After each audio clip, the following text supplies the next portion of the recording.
For one Ottawa family, every day is Thanksgiving. They treasure each day they can spend with their youngest son. Good evening, I'm Latricia Thomas. And I'm Joshua. That young boy is 5 years old and has a disease so rare that only 100 children in the world have it. Right now, the disease does not have a cure or even a treatment. News Channel 9's Katherine Marchand tells us their story. When Grayson Ledbetter was 1 year old, his parents noticed signs of developmental delays. But it wasn't until he had a seizure this year that they knew how valuable their time with Grayson really is.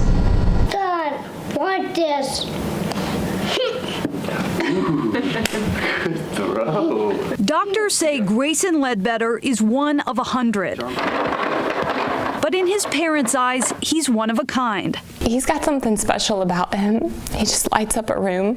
The 5-year-old has Alexander disease, a rare neurological disorder that essentially destroys his white brain matter.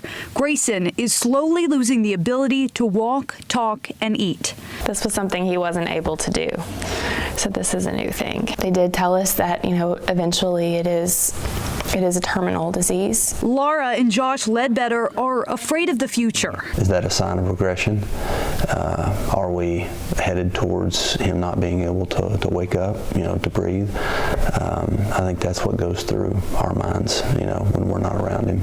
But while they know what will gradually happen to their son, Yes, baby, yes. they've avoided telling Grayson to protect him. We feel bad for him, and I don't want to say that we feel pity, but we just wish that we could take it from him,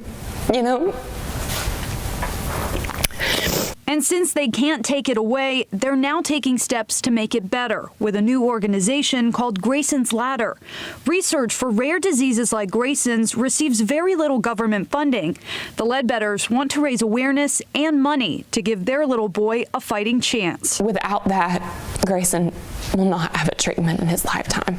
So there's a real sense of urgency. Daddy,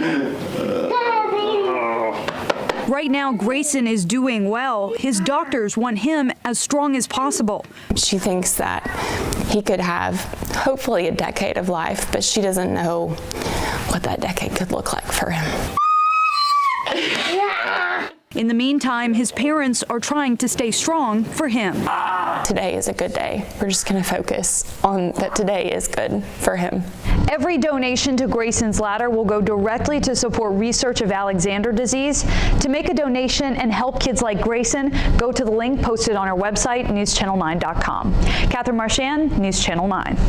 Obviously incredibly hard for that family. Now, Grayson's the only child in Chattanooga diagnosed with Alexander disease, which makes it even tougher because there's no one locally to talk to, another family who's gone through the same thing. That's right. When you talk about having a child with special needs, like I do, it helps to be with other families who are going through the same thing. And for this family, who we know as well, they don't get that opportunity here locally. So knowing that there are only 100 families out there in the world makes this harder. But I have to say about Grayson, he's rare not only because he's one of that 100, but because of that amazing personality, and we certainly wish him the best.